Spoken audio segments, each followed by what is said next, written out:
हम उठाते हैं, सारी दुनिया का बोझ हम उठाते हैं। नमस्कार दोस्तों, आज मैं बात करूंगा देश के नींव कहे जाने वाले मजदूरों के विषय में। कोरोना वायरस से भी ज्यादा दुखद इस समय प्रवासी मजदूरों का दुख है। हालात ये हो गए हैं कि ना उनके पास एक वक्त खाने की रोटी है, ना ही पीने के लिए पानी। आपको बता दें कि प्रवासी मजदूर पैरों में छाले लिए सड़कों पर चलने को मजबूर हैं। वहीं बात अगर केंद्र सरकार की हो चाहे राज्य सरकार की, दोनों ही सरकारें आश्वासन दे रही हैं कि मजदूरों को सारी सुविधाएं मुहैया कराई जा रही हैं, लेकिन क्या जमीनी हकीकत यही है? इसी बात पर मेरे दिमाग में एक सवाल उठता है, शायद आपके भी मन में उठता हो कि अगर हमें या आपको 2 वक्त का खाना घर बैठे मिले तो कौन नहीं वहां टिकना चाहेगा?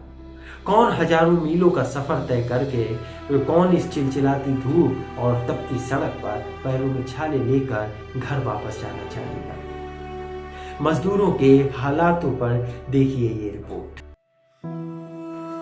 महाराष्ट्र के औरंगाबाद जिले की पटरियों पर पड़ी लावारिस रोटी शायद अभी कोई भूल भी ना पाया हो।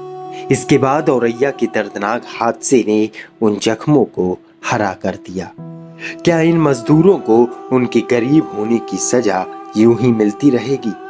केंद्र सरकार की वंदे मातरम योजना के तहत विदेश से तो लोग भारत आराम से आ रहे हैं, लेकिन इसी देश की नींव को मजबूत करने वाले मजदूर अपने घरों तक पहुंचने के लिए जान की बाजी लगा रहे हैं। आखिर कब तक ये सभी सुरक्षित अपने घर पहुंच पाएंगे, कोई नहीं जानता। यकीन मानिए दोस्तों, जो मजदूर चाहे वो महाराष्ट्र में हो या दिल्ली में हो या बड़े बड़े शहरों में फंसे हों, कहीं ना कहीं वापस लौट रहे हैं। ये राज्य सरकार की नाकामी को दर्शाता है। चाहे देश की राजधानी कहे जाने वाले दिल्ली या देश की आर्थिक राजधानी कहे जाने वाली मुंबई, महाराष्ट्र में मजदूरों की यह हालत देखकर किसी का भी दिल पसीज जाएगा। आज की ही बात करें, यानी 16 मई को औरैया जिले में 24 मजदूर घर वापस लौट रहे थे। इन 24 मजदूरों पे ट्रक पलटने से ये सारे मजदूर काल की काल में समा गए। इसके साथ ही मध्य प्रदेश के सागर जिले में 6 मजदूरों की सड़क हादसे में दर्दनाक मौत हो गई। इन मौतों का जिम्मेदार कौन है?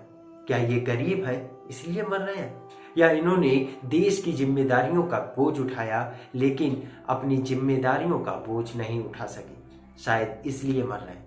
आज चाहे कितनी भी बड़ी बिल्डिंग हो या कितना भी बड़ा महल बंगला हो, हर एक ईंट के नीचे मजदूर का पसीना लगा होता है।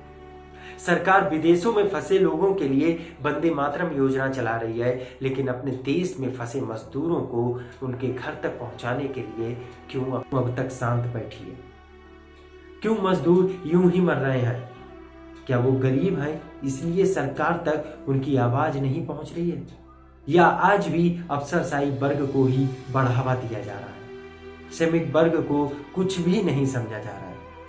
इस 20 लाख करोड़ रुपए के पैकेज की घोषणा की गई, लेकिन इस पैकेज का लाभ उठाने वाला मजदूर ही नहीं रहेगा तो इस बड़े पैकेज का क्या लाभ? आज मैं आपके सामने कोई भी आंकड़ा पेश नहीं करूंगा, क्योंकि आंकड़े आप लगातार टीवी पर देख रहे होंगे, आपको अलग अलग साइट्स पे पता लग रहे होंगे, लेकिन आज देश के हालात इस तरह से हो गए हैं कि आज हमारा देश के मजदूर, जो देश की नींव कहा जाता है, तिल तिल करके मर रहा है। देश की सरकार जाग जाए और मजदूर उनके घर तक पहुंच जाए, इसलिए इस वीडियो को आप जितना हो शेयर करें, ताकि सरकार तक उनकी आवाज पहुंचे और मजदूर अपने घर पहुंच सके। नमस्कार।